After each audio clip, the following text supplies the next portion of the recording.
The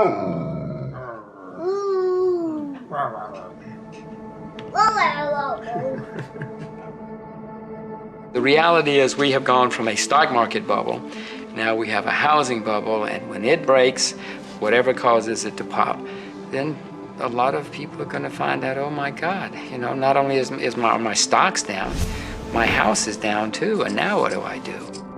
Can you give us your view as to whether or not there is a housing bubble out there? Well, unquestionably, housing prices are up quite a bit. I think it's important to note that fundamentals are also very strong. We've got a growing economy, jobs, incomes. We've got very low mortgage rates. The Federal Reserve Chairman Ben Bernanke said last week there's going to be a soft landing in housing, proving once again he has no clue about the economy or about America. Well, Greenspan said the same in his speech. What more do you need to know? Okay. What more do you need to know? Housing is going to be a disaster in the next 5 years. You sell housing stocks and you sell Ben Bernanke. We're kind of in an interesting place. We're sitting here in your house, and I'm guessing it isn't usually as full of, well, people and things and boxes as it seems to be right now. What's going on? Well, we are in the process of selling the house. We close on Monday, 3 days from now, and if it closes, then we're gone. We're relocated to Singapore. From 2006 until today, house prices have fallen more than 30%. So there's been a very sharp decline in home prices across the country.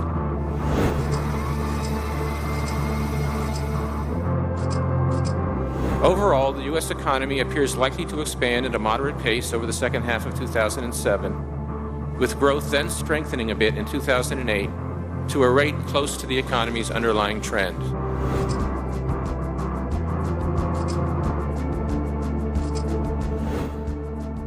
I mean, I can go broke out of patriotism, but I just as soon not. I can't predict the future, and I've been wrong quite a few times now. I want Americans who hear leaders saying every day, we could have never seen this coming. This was a shock. How did this happen? I want to read what you said 5 years before the collapse.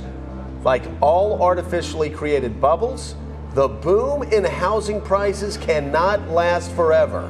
When housing prices fall, homeowners will experience difficulty as their equity is wiped out. Furthermore, the holders of the mortgage debt will also have a loss. How could it be that you knew this on the banking committee in 2003 and nobody else did until after the collapse? Your question is, why didn't we see it? Of course it could happen again. And it's happened before. We're all getting into a worse fundamental situation than we had before, and we're all going to pay for it. Jim Rogers knew these bubbles were going to burst, but I didn't. Neither did filmmaker Jimmy Morrison, who started a house painting business less than a month after home prices peaked. His timing couldn't have been worse. But we don't have to make those mistakes again. There are people out there who called it, and next time, maybe we can too.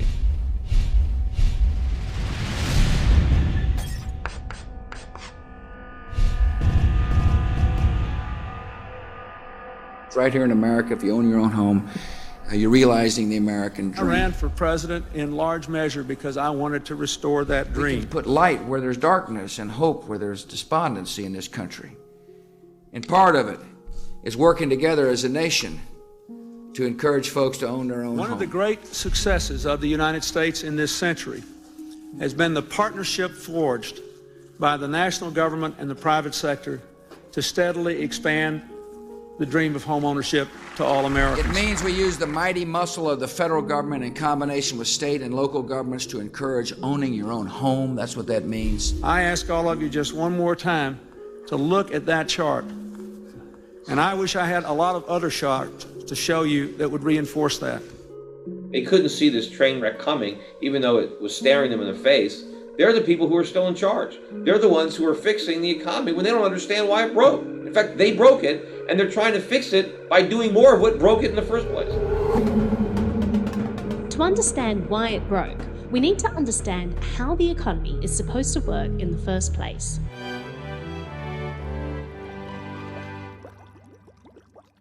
Hey, why not? My own business. All you need is a little capital, a little push, and an idea. Fortunately, Jonathan was thrifty enough to keep a little nest egg for such an emergency. Well, the cost of the building took care of the nest egg. And there was nothing left to pay for the necessary tools and equipment. But happily, Jonathan had a good reputation. And as his idea promised a profit, his friends and neighbors were willing to invest some of their savings in his new business. Basically, if people want to save more for the future, so they defer consumption now, so they don't spend as much on going out to eat and so forth in the present, and they have extra money out of their paychecks that they've saved. What's money for? Spend it. Shoot the works. Nay, nay, you must save it. Spend. Save. Spend, save, spend, save, spend, save, spend, save, save. Most people aren't willing to lend out their savings for free, so they charge interest. So a low interest rate goes along with a lot of genuine savings, and a high interest rate goes along with people not being very patient and not saving so much. The higher interest rate gives people an incentive to start saving more. The more they save, the lower rates will go. Interest rates go down, and in a sense, the low interest rate is like a signal or a green light to entrepreneurs. There's more capital available for them to use productively in their businesses. But this natural process gets distorted when governments create a central bank.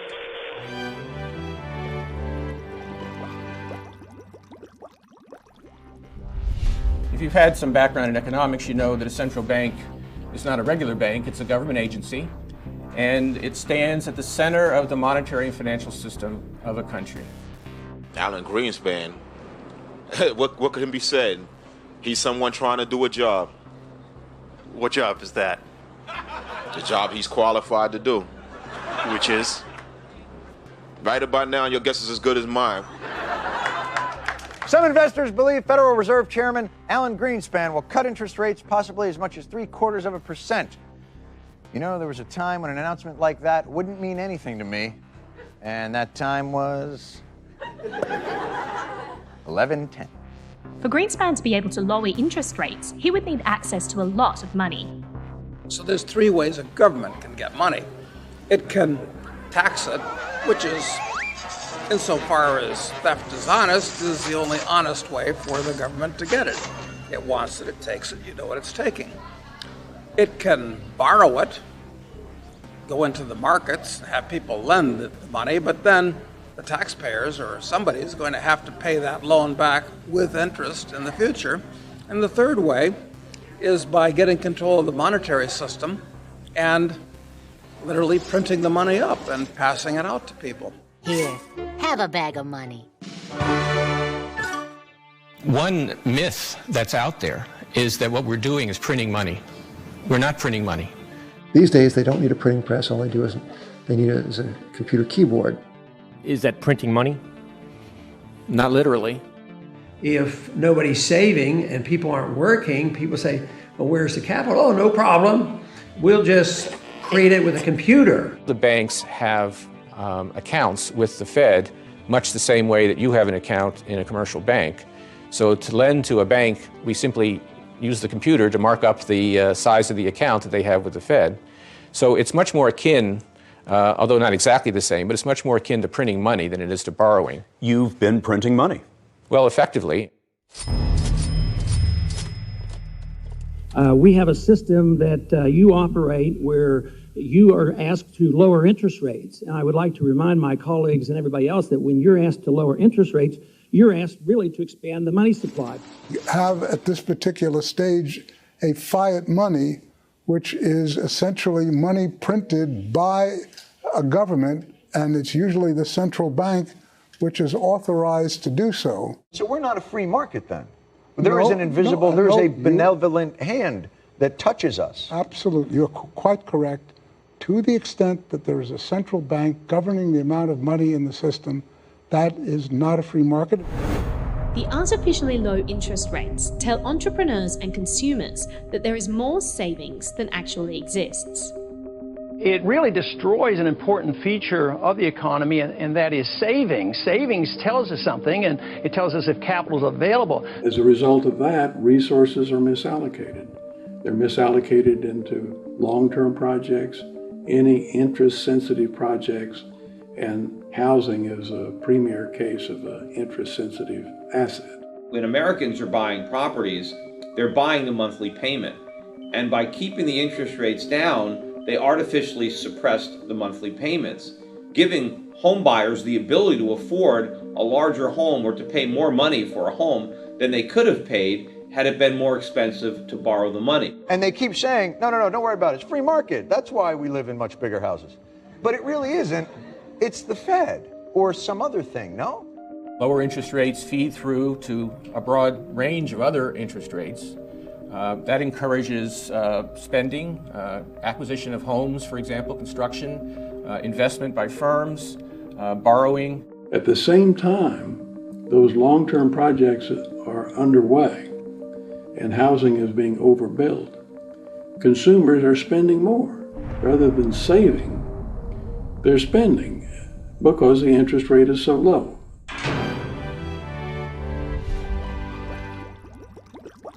Hey, who blew this bubble? If there's one person that we can blame all this on, it's Alan Greenspan and the Federal Reserve. You can see how Alan Greenspan's policy decisions with the federal funds interest rate, where he took it from 6.5% down to 1% by June of 2003. I mean, that's a pretty substantial drop, and that corresponded with the drop in mortgage rates, and that corresponded with the initial surge up in home prices. So, I mean, the story all fits together. We have lowered interest rates quite considerably since early 2001. As best we can judge, the consequence of that has been a fairly dramatic expansion in housing, house turnover, and market values of homes. There was no increase in savings to get interest rates down to 1%. Alan Greenspan was pushing them there by creating money and injecting it into the banks. Between 2001 and 2005, for example, the Federal Reserve pumped $2 trillion new dollars into the economy through the banking system. And if you calculate that on a per diem basis, that's basically expanding the money supply at the rate of $1 billion per day. $1 billion on the ground, all stretched out and uncurled, would extend about 4 times around the circumference of the world. So this was an enormous increase in the money supply. The money supply increased by 50% between 2001 and 2005. As this newly created money flowed into the economy, it tricked people into believing society was wealthier than it actually was. But you understand, you can't create prosperity by just handing out paper money. It's not wealth that's increased in the last few years. We haven't increased our productive capacity. All that's increased is the paper values of our stocks and real estate. But that's not real wealth. Household net worth, median net worth is at an all-time high, inflation adjusted. So I don't know where that comes from. That net worth is all these phony inflated housing prices. Once housing prices start to come back down, the net worth is gone, but all the mortgages are still there. The new bubble is in housing in America. So if your house goes up 100%, you can take money out of the house and you spend it. You know, son, interest rates have changed. I know, Mom. I'm a loan officer at the bank, so I've decided to get a home equity loan. Okay, I can help you. Home equity loans enable people to use up the money they imagined they would one day get for selling their homes. And why wouldn't they? The Fed claimed house prices could never fall, so why not borrow some cheap money and spend it? Interest rates, like all prices, are determined by supply and demand. In America, we've got lots of demand. Everybody is borrowing money. The problem is nobody is saving it. So our domestic pool of savings is very shallow. Part of the reason that people saved less over the last decade or so is precisely because home values and stock values went up. They felt wealthier. They didn't feel they didn't have to put aside part of their income, and therefore, and they spent out of their wealth, and therefore you got negative saving rates. See, the basic problem with the U.S. economy is we have too much consumption and borrowing and not enough production and savings. And what's going to happen is the American consumer is basically going to stop consuming and start rebuilding his savings, especially when he sees his home equity evaporate. So all this consumption was being driven by this housing bubble, and a lot of employment was a direct function of the housing bubble, whether it was home building, selling homes, remodeling homes, people buying new furniture for their new homes. All of this activity was taking place as a direct function of the real estate bubble. And I knew that when the real estate bubble burst, all that would come to an end. That's what Jimmy Morrison didn't realize about his painting business. His profits were entirely built around low interest rates and home equity loans. And he wasn't the only one. I'm concerned, and I'd like Secretary Snow to comment on this. Do you ever concern about yourself about what could happen here? I mean, this is a huge amount of debt, a lot of investors, a lot at stake. The Treasury Secretary didn't get it then, and 4 years later, Federal Reserve Chairman Ben Bernanke still said most of the housing market was fine. At this juncture, however, the impact on the broader economy and financial markets of the problems in the subprime market seems likely to be contained. I fit all the requirements for a subprime mortgage. No credit history. Same here. No job. Me neither. Minor criminal record. Ditto. Dishonorable discharge from the Army. Yeah, I got mine right here. Drug problem. Me too. Alcohol problem. Guilty as charged. Gambling addiction. Yeah. Pregnant girlfriend. Actually, 2 pregnant girlfriends. Just the one. The Fed encouraged subprime lending. They felt that this was a very good thing, that even people without money could buy homes. A subprime mortgage is one that is made to a person with a credit rating on the FICO score below 660. A FICO score of less than 660 means that you have a blemished credit record. You have not been meeting your obligations either on your credit card or your car loan or maybe a store credit or anything else. This is just getting started. It's not just subprime. You know, this is a problem for the entire mortgage industry. It's not just people with bad credit that committed to mortgages they can't afford. It's not just people with bad credit who are going to see their home equity vanish. The problems in housing went beyond subprime to include other types of non-traditional mortgages. We're talking about non-traditional mortgages. We're talking about 2 kinds of mortgages. That is the subprime mortgage and what is known frequently in the field as the Alt-A mortgage, or I will just call it the low quality or risky mortgage.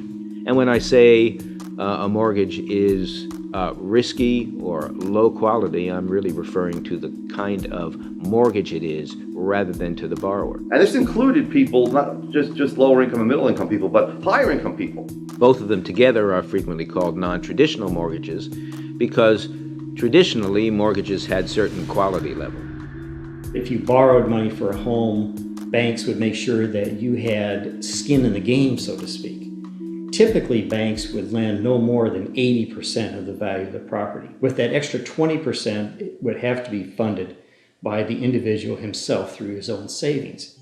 20% of a 5-room house is 1 room. Lenders used to require borrowers to essentially buy one of the rooms before they would lend them the money to buy the other 4. As you know better than me, many citizens have the desire to own a home, but they don't have the dough to make the down payment, and therefore they balk at making the decision. They may be paying monthly rents that could cover a mortgage payment. They may scrape to save, but a down payment is still out of reach. And so that's why I've proposed, urged Congress to fully fund the American Dream Down Payment Fund.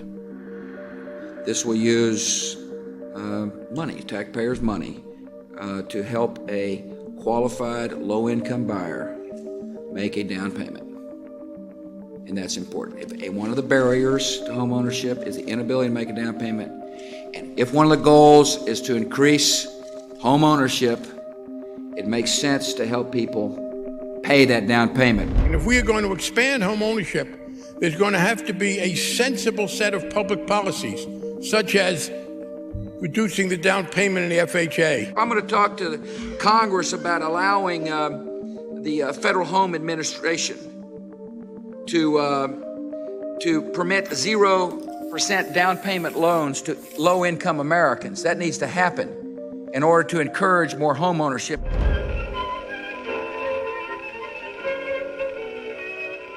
1 Homeownership encourages savings and investment. Do you realize how ridiculous you are? Why? Why is that ridiculous? Because you can't buy a house before you have a job. You get a job, you save for a down payment, then you buy the house. Clinton had it backwards. Home ownership doesn't encourage savings and investment. Saving money allows for home ownership. If I have a house and the house drops by 30% in value and it's fully paid, it doesn't affect my lifestyle. But if I borrowed 100% or 120%, as they did in America, it drops 5%, you have a problem already. You have negative equity. I wrote articles for years on how risky this was, not for the buyer or the borrower, like a lot of people thought. I said, no, the risk was on the lender, because the lender was getting no down payment. The lender had no collateral. That meant the borrower could walk. If the property went down, the borrower could just mail in the keys instead of making a payment. And that's exactly what they did. Adjustable rate mortgages start homeowners off with a low teaser rate that goes up and down based on the interest rates the Fed is targeting at the time. Do I hear the variable mortgage interest rates coming down? 17%? 16%? Oh, coming back up again.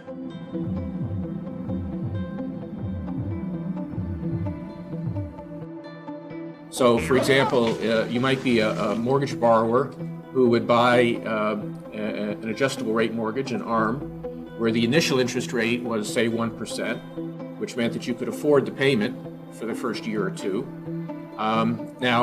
After 2 years, the mortgage might go up to 3%, and after 4 years, 5%, and then higher and higher. And they were actually encouraged by people like Mr. Greenspan, who argued that, yes, if you could borrow at a lower rate, you should do that. But I remember when they first decided, and this is, long after the horses had left the barn, that on a going forward basis, they were going to make sure that the mortgages that they guaranteed, that the borrowers could afford the entire mortgage, not just the teaser rate. And what that meant was that Fannie was guaranteeing mortgages simply based on the ability of the borrower to afford the initial low payments, even if they had no evidence that they can afford the higher payments. Many people have bought homes that they cannot afford, prime, subprime, and using adjustable rate mortgages. And the only reason that they can afford them was because they had a temporary period, whether it's 2 years, 3 years, 5 years, where the payments were artificially low. And sometimes they used negative amortization or interest only. But as these payments reset to higher levels, the majority of people who have these loans simply can't afford to make the payments. Real estate prices have to collapse, and people have to start saving. What's so we collapse? have to go through Real quickly, what's collapse? Real estate prices have to go down so that people can afford them. I know that. How much? I don't know, but look, the majority of these people who bought homes put little or nothing down, so they have very little incentive to even stretch to make these higher payments. And the problem is a lot of people who bought these homes basically are going to end up paying twice what these homes are actually worth. But you're not going to see the collapse that you see when people talk about a bubble. And so those of us on our committee in particular will continue to push for home ownership.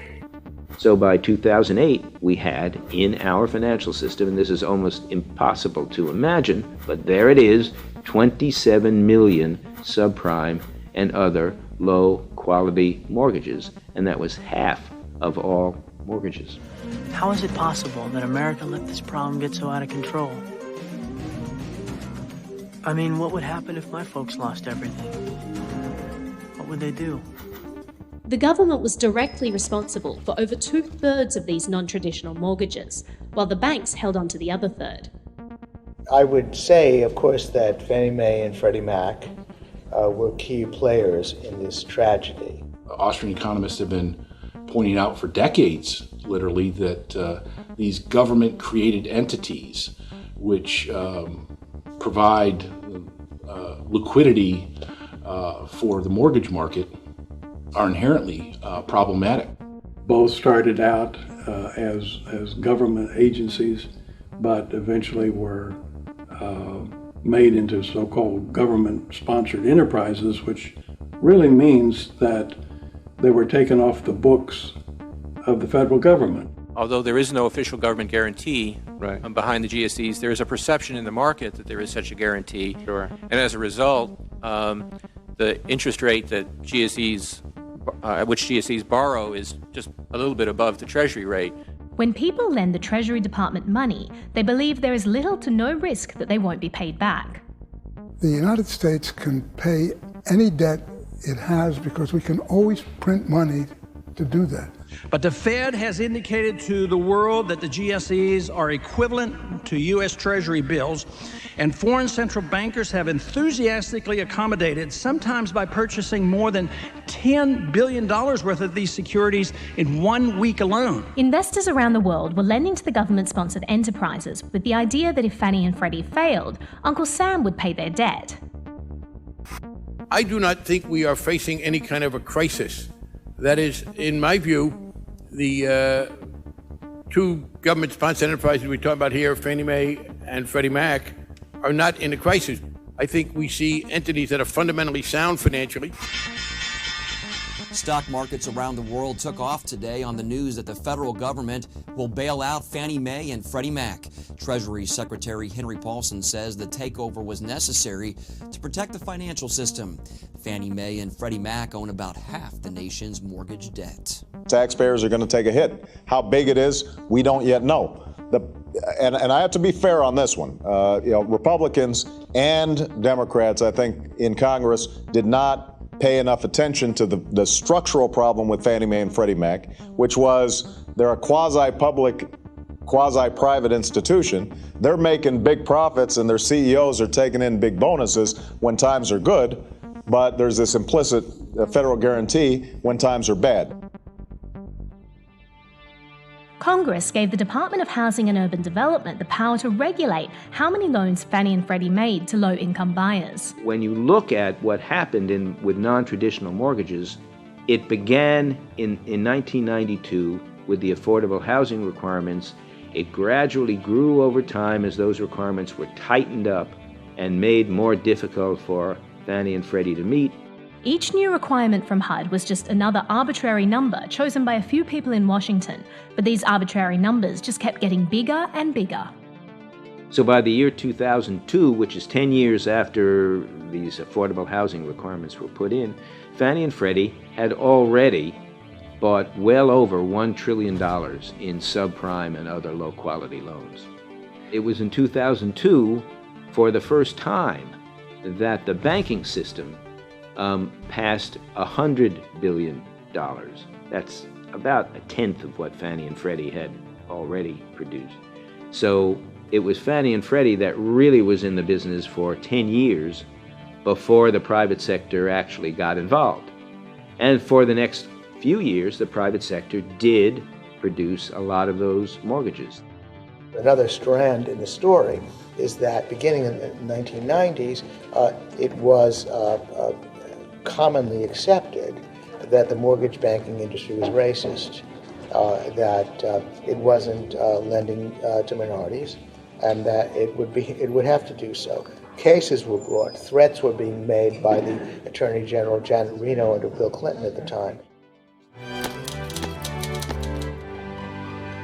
In the 20-year history of the Community Reinvestment Act, 85% plus of the money loaned out under it to poor inner-city neighborhoods have been loaned in the 5 years since I've been president. They would not have qualified but for this affirmative action on the part of the bank, yes. And I'm sure there'll be a higher default rate on those mortgages than on the rest of the portfolio. To take a greater risk on these mortgages, yes. To give families mortgages who they would not have given otherwise, yes. That guy Cuomo was head of the housing authority down in Washington. Huge failure, got elected governor of New York. But Cuomo wasn't the only politician that wanted to expand the CRA. After law school, I worked as a civil rights attorney, helping to build affordable housing. The Community Reinvestment Act is oftentimes not enforced as it should be. We've got to open up bank branches. We've got to give people access to financing. You know, when the banks were told you got to make loans, you got to give mortgages, and if you don't give mortgages, we're going to penalize you, you know what they did? They made mortgages. They made mortgages to people that shouldn't have had mortgages. As it turns out, giving people a bunch of debt they can't afford to pay back doesn't actually help them. But that's what all these programs continued to do. Fannie Mae and Freddie and HUD and FHA and Community Reinvestment Act we're already into subprime and high-risk mortgages, and then the private sector got on the bandwagon. What the banks are able to do with Fannie Mae and Freddie Mac in the background is to write mortgages without any regard for the riskiness of the borrowers. They care very little anymore about whether the borrower will pay back, because they write the mortgage and then a month later they just sell it in the secondary markets that are created by Fannie Mae and Freddie Mac. Lisa, there you are. Come on, let's go. At Fannie Mae, we're the nation's largest source of funds for mortgage lenders. Call us for a free guide to help you find the mortgage that's right for you. So if you're a bank and you make a mortgage loan, if you like, you can take the mortgage that you made and you can sell it to Fannie or Freddie. They will in turn take all the mortgages that they collect, put them together into mortgage-backed securities, so-called MBS. When an investor buys a mortgage-backed security, he is buying a share of the pool of income that results from all of the mortgage payments those homeowners make each month. So a mortgage-backed security is just a security which is a combination of hundreds or thousands of underlying mortgages, and then sell that to the investors. That's a process called securitization, and Fannie and Freddie pioneered this basic approach to getting funding for mortgages. But when the great bubble came to an end in 2007, all of those assets began to fall in value. All of those mortgage-backed securities began to fall in value.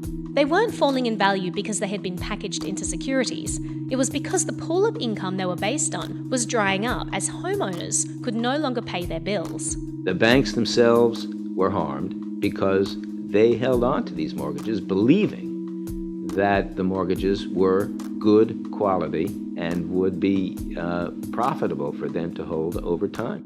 There's no question about it. Wall Street got drunk. That's one reason I should turn off the TV cameras. He got drunk and now it's got a hangover.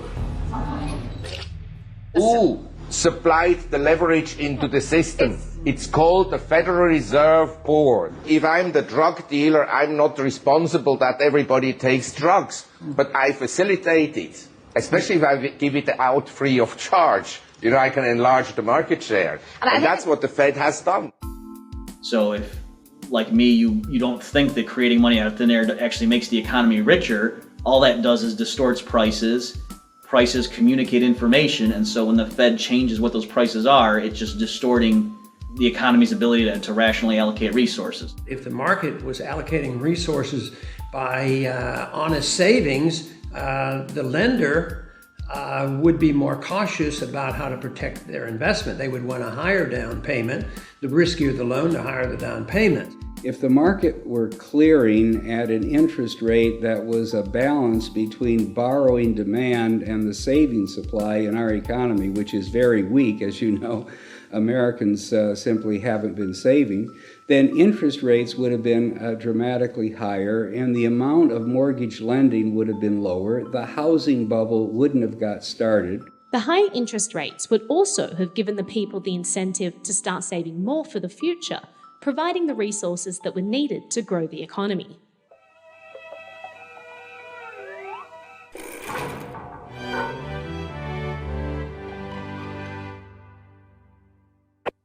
First of all, let me state the simple fact that when you deposit money in a bank, the bank does not put the money into a safe deposit vault. It invests your money in many different forms of credit, in bonds, in commercial paper, in mortgages, and in many other kinds of loans. A commercial bank right now, if you looked at all of the checking account balances of its regular customers, right? So one person looks at his bank balances and says, oh, I have $700 on deposit with that bank. Some other customer has $1,000, some other has $10,000 and so forth. You added up all those numbers and said, how much collectively does this commercial bank's customer base think they have on deposit with that bank? That number is far greater typically than the actual amount of cash that the bank has in the vault. I can't believe it. There's no money here. So, for example, if a bank has $100 in deposits, it must, in checking account balances, it must set aside $10 in the event the depositors want their money back. Anytime you have that situation, you have the possibility that the people who put their money in the bank, or the lenders or the depositors, may say, wait a minute, I don't want to leave my money here, I'm pulling it out, and you have a serious problem for the institution. So the point is, if everybody showed up on the same day to withdraw his or her money, the bank couldn't pay them off, and there'd be a bank run, and the bank would have to shut down. Well, you get a bank run when the boom-bust business cycle ends, and you've got multiple people that think they own the money. You thought you owned the money. It turns out the banker said, yes, you own the money, but I've also lent the money to somebody else. Maybe I lent the money to a builder out here, so he thinks he owns the money. You're thinking of this place all wrong, as if I had the money back in a safe. The money's not here. Well, your money's in Joe's house. That's right next to yours. And in the Kennedy house, and Mrs. Maitland's house, and 100 others. What? It's gone. It's all gone. What's all gone? The money in your account. It didn't do too well. It's gone. What do you mean? I have $100. Not anymore, you don't. Poof. Well, what can I do to get back I'm sorry, sir, but this line is for bank members only. I just opened an account. Do you have any money invested with this bank?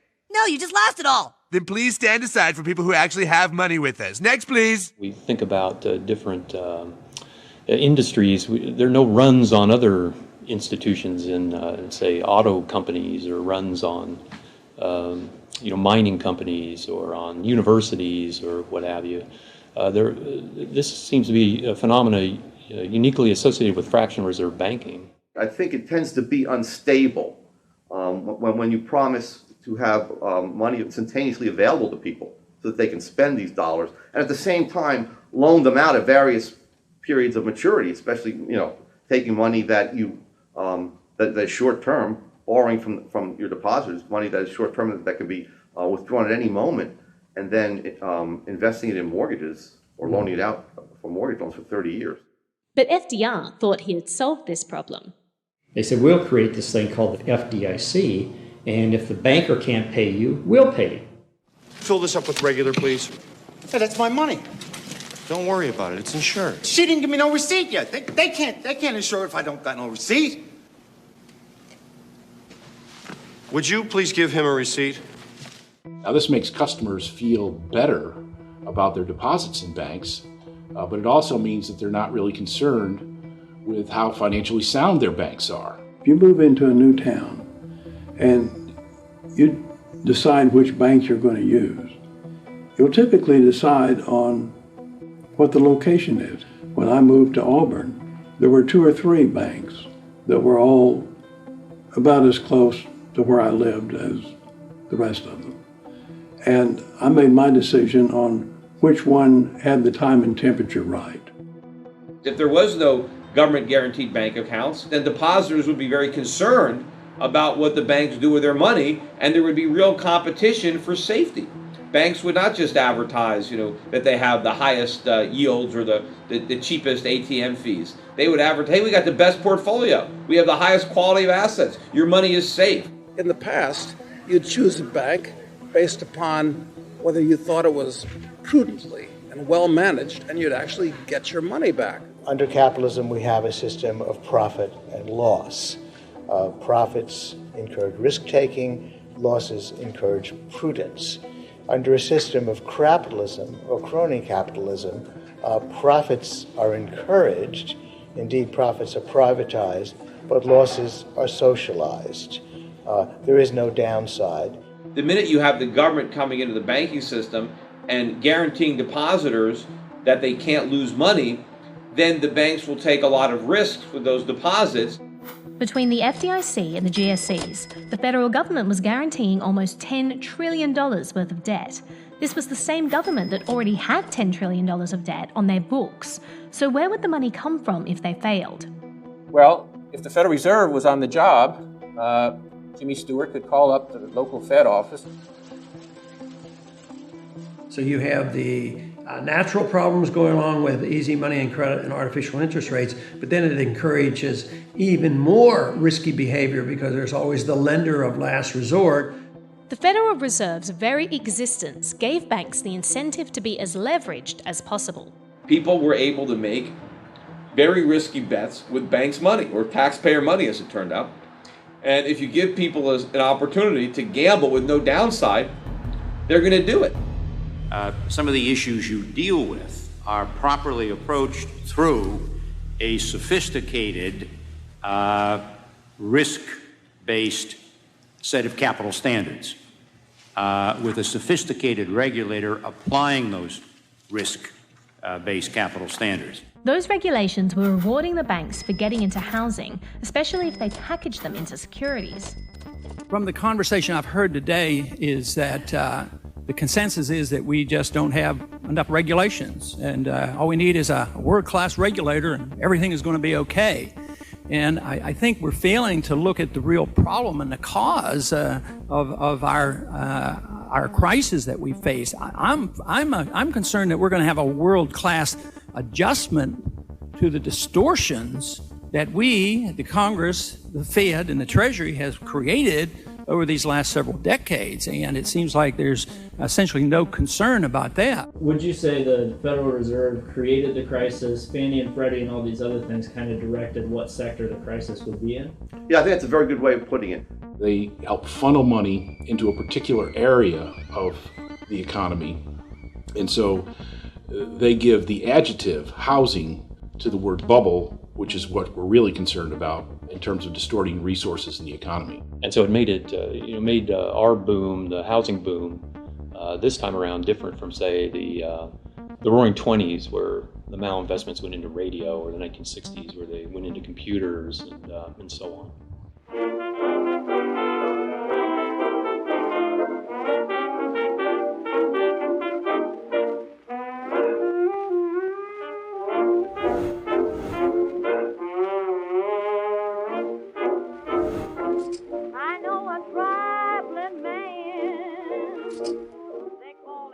This country is fundamentally sound, and the technical situation in the stock market is not going to prevent the great improvement, progressive improvement in our wonderful prosperity.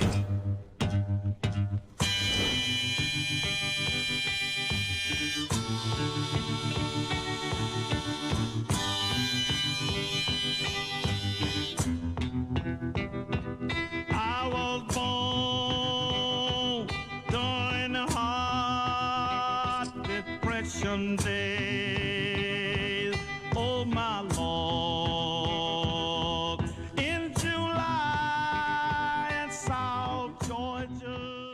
As I'm sure you know, the U.S. stock market crashed on October 29th. What you may not know is that the financial crisis of the Great Depression was not just a U.S. phenomenon, it was global. Large financial institutions collapsed in Europe and other parts of the world. Perhaps the most damaging financial collapse was of a large Austrian bank called the Credit Anstalt that collapsed in 1931 and brought down with it many other banks in Europe. Austrian economist Ludwig von Mises had turned down a position at the Credit Anstalt years earlier. He understood the cheap credit they were built on was unsustainable. Because generally, most of what people are taught these days is that it was a lack of credit in the 30s that caused the prolongation of the Depression. They never talk about the excessive credit and the misallocation and the malinvestment of the 20s that precipitated the bubble that had to be corrected. The money supply, according to various estimates, increased at 6 or 7% per year from 21 to 28. Now, it turns out it wasn't a period of price level inflation. We didn't have increases in prices to any great extent during the 20s. And that's what caused lots of people, including lots of economists, to think that that was a very healthy period, the 1920s. Leading economists like Irving Fisher trumpeted the fact that we were in an age of what they called permanent prosperity, that we now knew how to stabilize the price level, and with a stable price level, we would never have a depression again. But even though most prices had been fairly stable, they were still higher than they would have been if the Federal Reserve wasn't printing all that money. Interest rates were still being pushed down. People were still being tricked into thinking they were wealthier than they actually were. Just because you're able to maintain a price level of a certain level that because of technology or for whatever, this should not be reassurance, because we still can have our malinvestment, we can still have our excessive debt and borrowing. It used to be that prices would fall as people produced more and more goods and services. In the 1800s, the prices for expenses like healthcare and education were cut in half every few decades. But in the 1900s, the Federal Reserve decided prices should never be allowed to fall again. Every central banker wants to be sure that the price level remains stable. I would say our fundamental purpose is to keep inflation, meaning basically the underlying general price index, stable.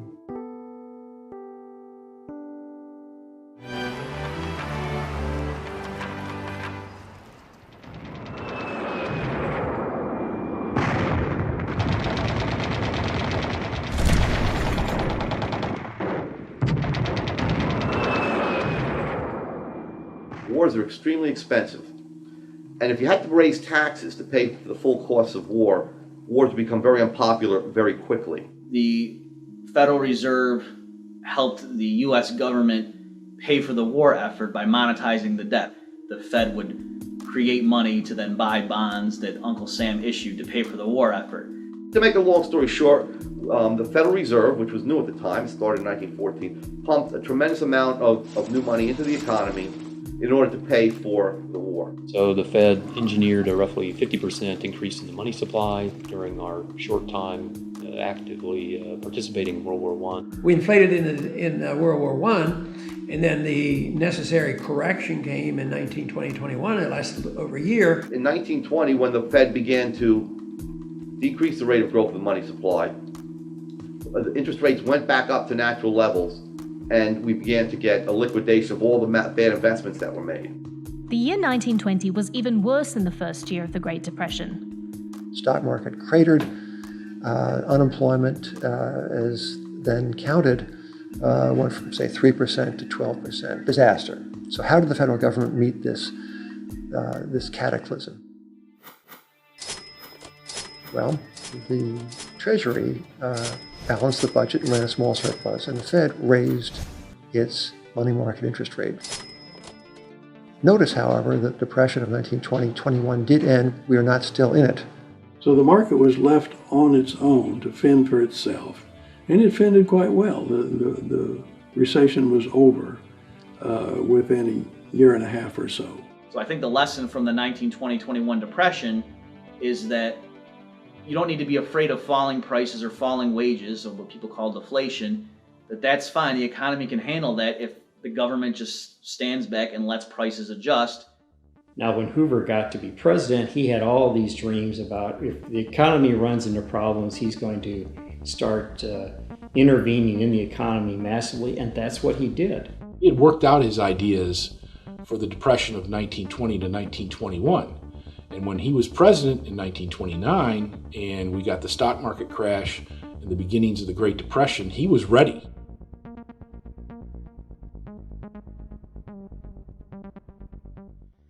The federal government is taking its part in the aid to unemployment through the advancement and enlargement of public works in all parts of the nation.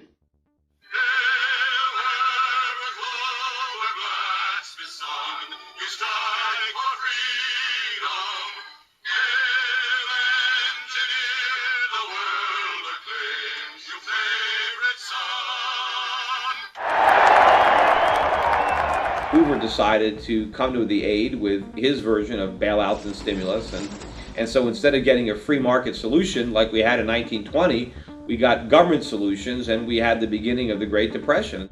When an economy crashes, governments aren't able to take in as much in taxes. Instead of cutting spending to reflect this reality, Herbert Hoover increased the budget by 42% in just 2 years. The Fed should have just stopped printing money. The federal government should have quit spending money.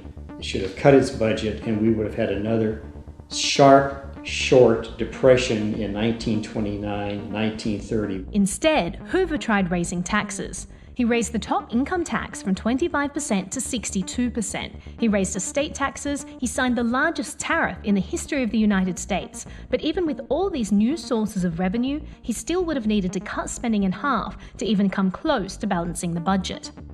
Our country has cause for gratitude to the Almighty. We have been widely blessed with abundant harvests. We have been spared from pestilence and from calamities. Our institutions have served the people. Knowledge is multiplied and our lives are enriched with its application.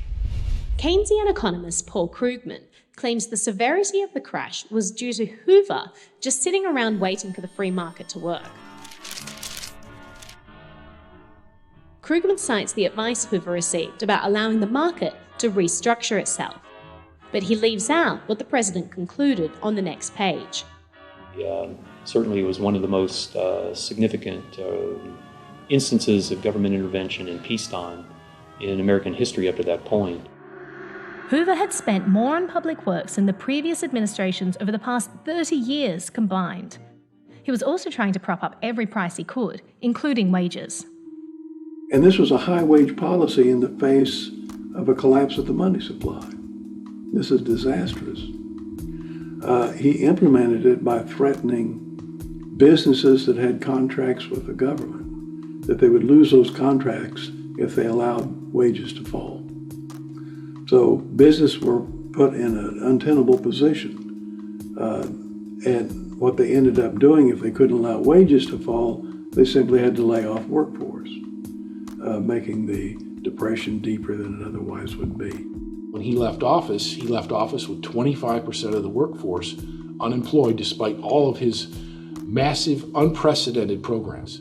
I pledge myself to a new deal for the American people.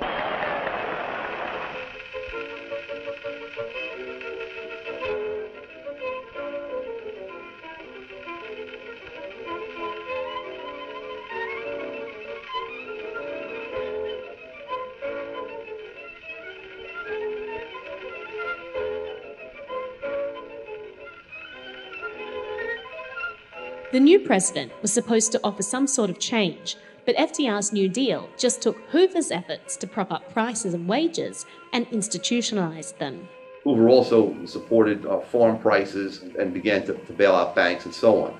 And FDR just did this on a much grander scale. So the New Deal really started with Herbert Hoover. He was not by any means a laissez-faire president.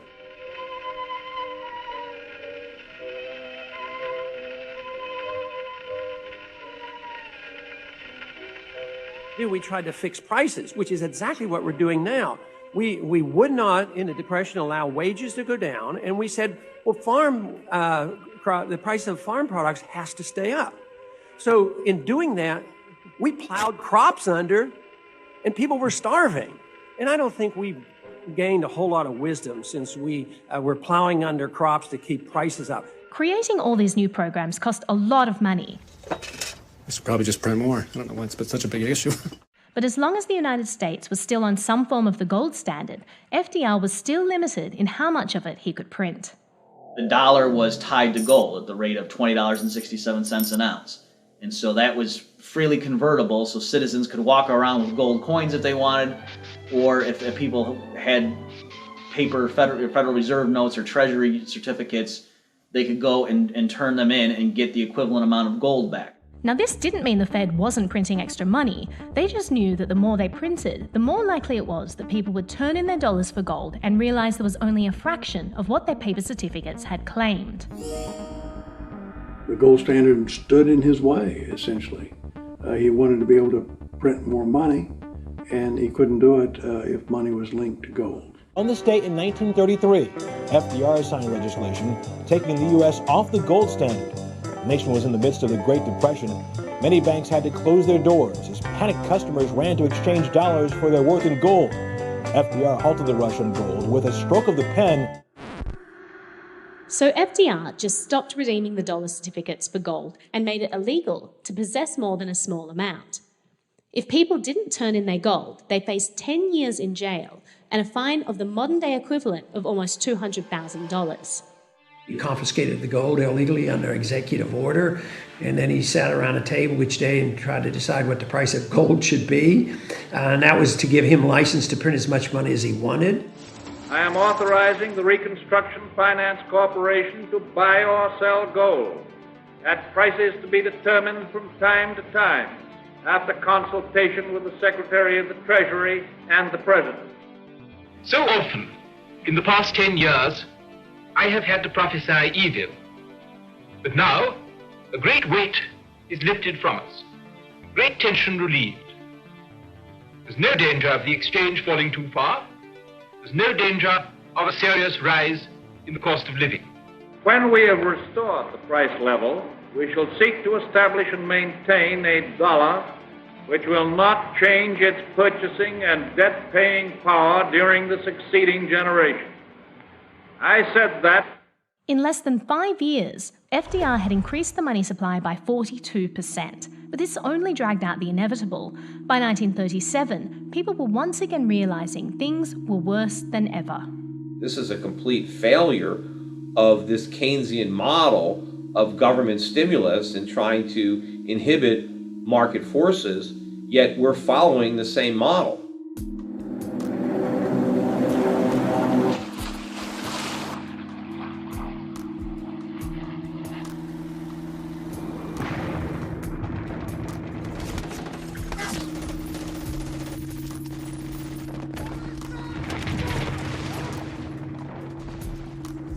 How did the Great Depression end? How did that end? It ended actually, of course, with World War II, but that which was a massive fiscal expansion, but also involved a substantial amount of inflation, which eroded the debt.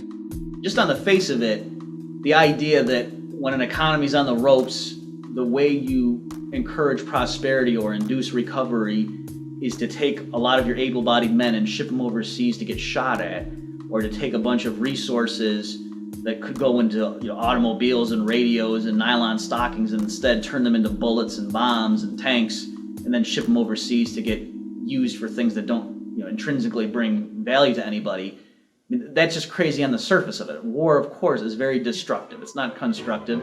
Any child can know that war is bad in terms of the economy. It is true that unemployment fell during the war. But that's not surprising because the government drafted millions of men and shipped them overseas. So yes, you can lower the official unemployment rate if you put them all on ships and get them out of the country. That's obvious. A lot of people were in the workforce who would prefer not to have been. You had a lot of women working in factories.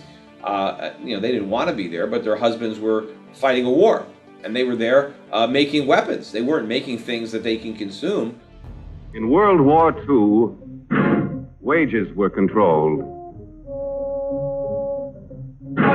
Many workers were frozen to their jobs. Farm prices were controlled. And profits of business were limited.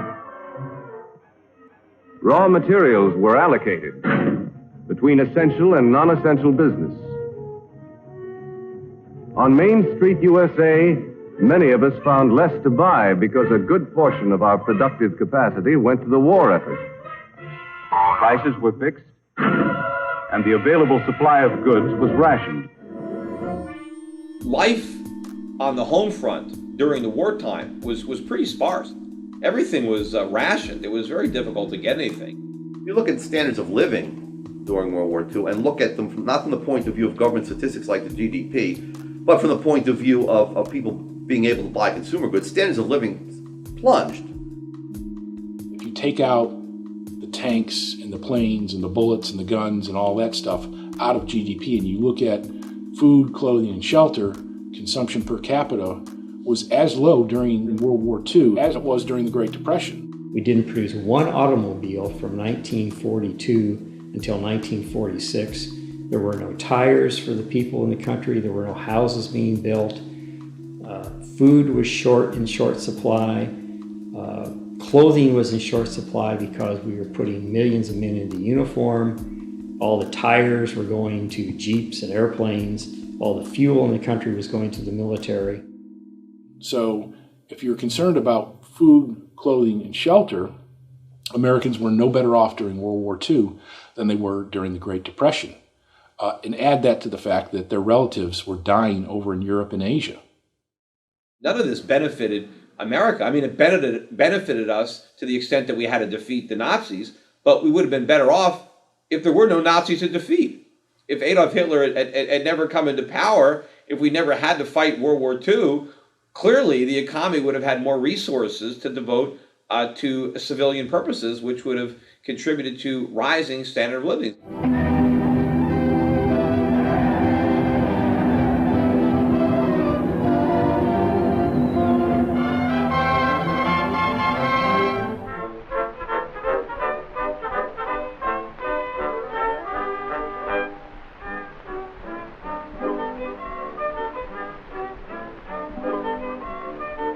I was born in Michigan, and I wish again that I was back in the town where I was born.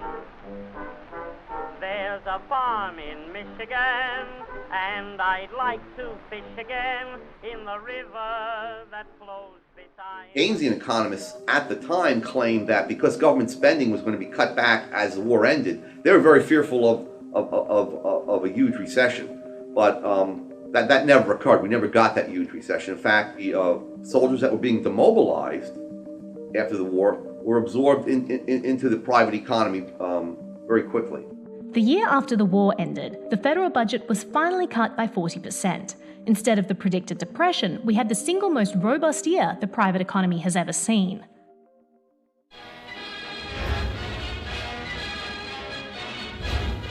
Representatives of 28 countries, with Lord Halifax signing for the United Kingdom, meet in the conference room of Washington's State Department for the signing of the Bretton Woods Monetary Agreement. Authorized by President Truman to sign for the United States was Secretary of the Treasury, Mr. Vinson. Under the Bretton Woods system, the dollar would be tied to gold. The dollar would be convertible into gold at the rate of $35 per ounce. But it wouldn't be convertible for American citizens. It would only be convertible for foreign official institutions, including central banks and foreign governments that held dollars. In dealings with other countries, we used gold. Gold was transferable from one country to another. The U.S. dollars were redeemable in gold by foreign countries holding those dollars. So from the end of World War II up through 1971, the average American citizen couldn't turn in his dollars for gold, but like the Central Bank of France could. They could go to the U.S. government and say, we have a bunch of dollar bills here, give us gold. And so that was that one remaining check that kept the Fed from inflating too quickly. As long as other central banks weren't redeeming their dollars, the United States government could once again get away with printing money that wasn't backed by gold. You can see as this process goes on what the flaw is. The flaw is that as you get more and more dollar inflation, the redemption of the dollar at a fixed rate against gold cannot be maintained. What happened is we basically created too many dollars during the 1960s to fund the war on poverty, the Great Society, the Vietnam War, the mission to the moon, all sorts of stuff. And we never could have funded that had we had to pay for it with gold. But we were able to print money. Now, theoretically, there was supposed to be gold backing it up, but there wasn't. Well, this is 1969. That amount of money doesn't even exist. That's like saying, I want a bajillion dollars. Other central banks were turning in dollars for gold, and the U.S. government realized that this isn't going to work. We either have to stop so much deficit spending, or we have to abandon the peg to gold. There had been a huge run on the U.S. gold stock. Our gold stock was rapidly declining and would have been gone within 2 weeks. Think about it. Who is the one man who has the experience and the qualifications to lead America in these troubled, dangerous times? Nixon's the one. I have directed Secretary Connally to suspend temporarily the convertibility of the dollar into gold or other reserve assets, except in amounts and conditions determined to be in the interest of monetary stability and in the best interest of the United States. So we reneged basically on our solemn pledge to convert the dollar into gold to foreign governments. Both Murray Rothbard and Henry Hazlitt wrote in the late 1960s and early 1970s that Nixon's policies of, big government spending, of welfare state, of a warfare state, was going to lead to problems with our budget, with our currency, with our overall economy. And basically, they successfully predicted the stagflation of the 1970s, and that the policies that Nixon was pursuing was ultimately going to drive us off of the gold standard and cause price inflation and unemployment. And, they were right.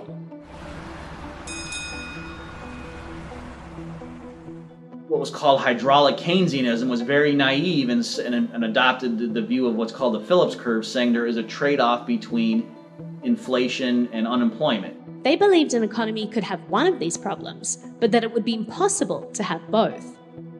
Well, the stagflation in the 1970s, we had rising price inflation and rising unemployment at the same time, which meant, according to the model of the orthodox Keynesians, was impossible. In the 70s, stagflation came along and they were so surprised and they said, oh, prices are going up and the economy is weak. When we were buying oil, we were paying, in 1970, we were paying for it in gold. But starting in 1971, we were paying for it in paper. Well, OPEC wasn't going to sell us oil at the same price for paper as when they were getting gold. So, it wasn't really prices going up. It was the value of our money going down. Hey, Mr. President, all of you congressmen too, you got me all frustrated, and I don't know what to do. Trying to make a dollar, can't even save a cent. Takes all of my money just to eat and pay my rent. That's why I got the blues. Got those inflation blues. The Keynesians had predicted gold would fall from its $35 peg to something like $10 an ounce. Instead, it was the dollar that crashed, while gold rose to $125 an ounce. Oil went from $3 a barrel to $30 a barrel. All these price increases were not the result of OPEC, putting on the screws to us. It was the result of the dollar collapsing in value because we printed too many of them and abandoned the gold standard. If anything, the 1970s proved that Keynesian economics had nothing to say about reality. We've been kind of slouching in this direction really since the 1930s. But I think the inflection point was August 1971 when Nixon basically decided to throw out the rule book, ignore our obligations under Bretton Woods to make the dollar convertible to gold, and essentially ended any kind of fixed monetary discipline at the U.S. Central Bank. You can see it in all the charts. If you look at the Consumer Price Index, for instance, you'll see a kink in the curve. That inflation moved upward fairly slowly until 1971 and very rapidly after that, which just verifies what the Austrians have said all along, that the purpose of gold is to tie the hands of the Federal Reserve and keep it from inflating. But since we went on a total paper standard in 1971, we have increased our money supply essentially 12-fold. Debt in this country, federal debt, has gone up 19-fold. The ability to export dollars, to basically write checks that nobody cashes, to buy all sorts of merchandise and all sorts of resources from the rest of the world and not pay for it. Not pay for it with exports, with real. We don't have to produce the goods to pay for the goods that everybody sends us. This really enabled our economy to go off on this tangent. It enabled massive growth of government, massive growth of the service sector. It enabled the basic, a collapse of our industry, of our manufacturing.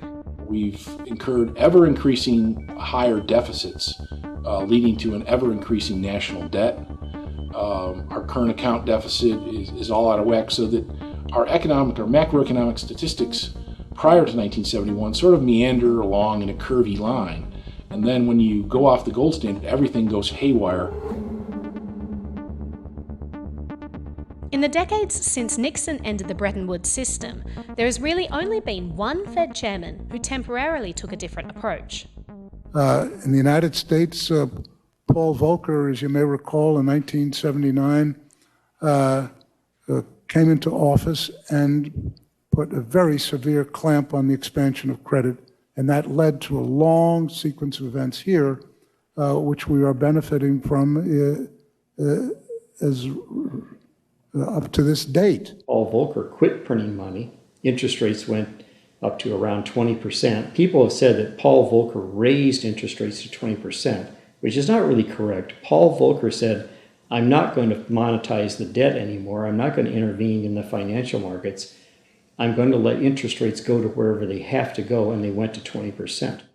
Look, I enjoy booms. Everybody enjoys booms. Good times are a lot more fun than bad times. Bust is unpleasant. but it's necessary to wash away the distortions and the misallocations of capital that people got into during the artificial boom. The way the system is supposed to work, when somebody fails, they go bankrupt, there's reorganization, and you start over. Mr. Greenspan wouldn't let that happen. He constantly bailed people out. He constantly printed money when his friends on Wall Street said they needed help. Starting in '87, every time there was a problem, call up Mr. Greenspan, help, save me, save me, save me, save me. And he did. Black Monday. The stock market drops a bomb by falling more than 500 points. The plunge is the worst in Wall Street history, with over $500 billion in equity lost in just one day. Every time something went wrong, he would ride in. It became known as the Greenspan put. Everybody knew that when something went wrong, Greenspan would pump money into the system. We had in '94 the tequila crisis. There was such panic on the Mexican stock market that some brokers advised their clients to sell regardless of the loss. When the trading ended, the market had lost another 7% of its value. This year alone, Mexican stocks have fallen 20%. The peso also continued to collapse. It has lost 40% of its value to the dollar in the last 3 weeks. And again, the system was bailed out, largely because at that time Goldman Sachs and some banks and investors held large positions in Mexican bonds. So the Treasury, against the advice and against the will of Congress, bailed out Mexico essentially to protect financial interests. And then we get to 1998 and we have the LTCM crisis.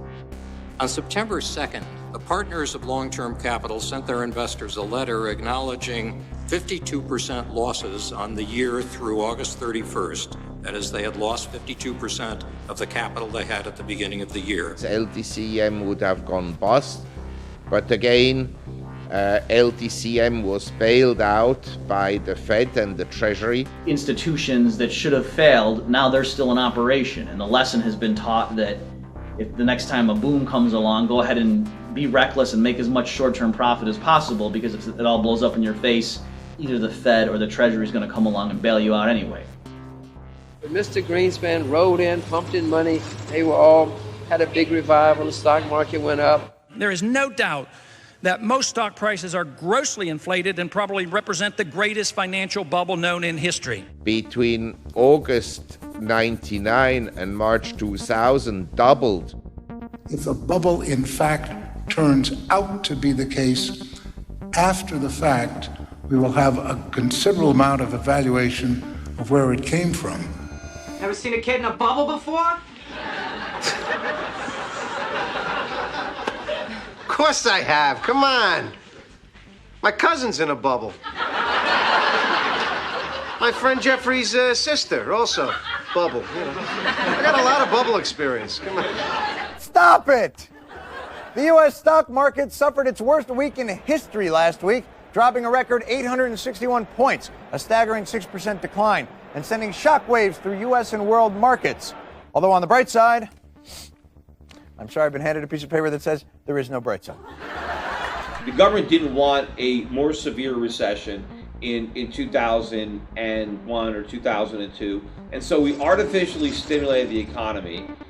We created a housing bubble that never would have existed absent that government stimulus. So Greenspan said two things which were highly destructive in 2002, 2003.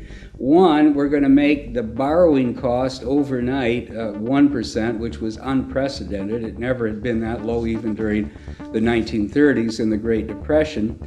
And number two, he had already demonstrated that the Fed would not tolerate any kind of decline in the stock market. So essentially, in the words of Mr. Bernanke, you drop the dollar bills onto the United States, but he doesn't know where the money will flow to. So it flowed, as I just mentioned, first into NASDAQ in the years 97 to March 2000, and after 2000 it flowed into the housing market. The Federal Reserve credit created during the last 8 months has not stimulated economic growth in technology or the industrial section, but a lot of it ended up in the expanding real estate bubble.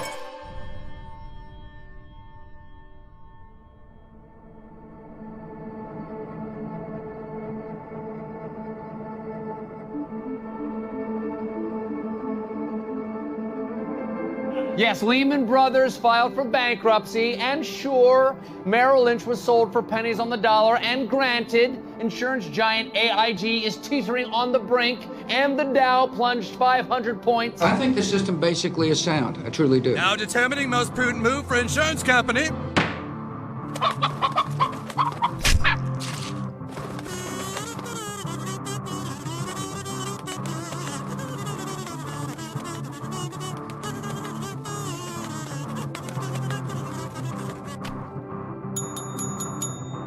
Bailout. The most prudent move is a bailout. Bail out the insurance company.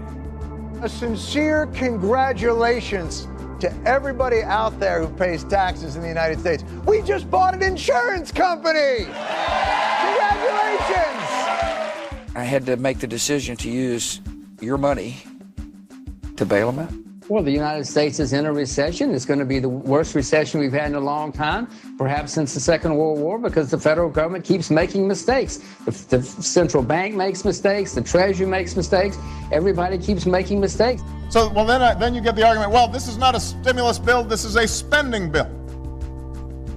What do you think a stimulus is? That's the whole point. No, seriously. That's the point. We got into our mess by spending too much money, running up too much debt, and printing too much money. And that's exactly what we're doing. We're printing money and running up debt. So you don't see any light between you and what Mr. Bernanke is doing? I think he's doing an excellent job. The fiscal policy has been unprecedented. The monetary policy has been unprecedented. And yet, we've had the slowest recovery on record since World War II. And it took them 4 years, but they now have reflated the bubble to an even greater degree, the financial bubble, I mean, than it was in the fall of 2008. How about on Wall Street? How about stocks and bonds and art and Ferraris and farmland? Assets are up. The asset holding portion of the community thinks it's great, right? You think it's great. It is not great. It's great. The Fed can change how things look. It can't change what things are. So the trick is to find the appropriate moment when to begin to unwind this policy, and that's what we're going to do. When the Fed surprises everybody and does more QE, and people realize the box that we're in, that it's QE infinity, that there is no exit strategy, that exit is impossible, that it's ever larger doses of this monetary heroin, the bottom is going to drop out of the dollar. I hope they don't lose confidence in their government. I can see why there's skepticism, but it's the only government we got.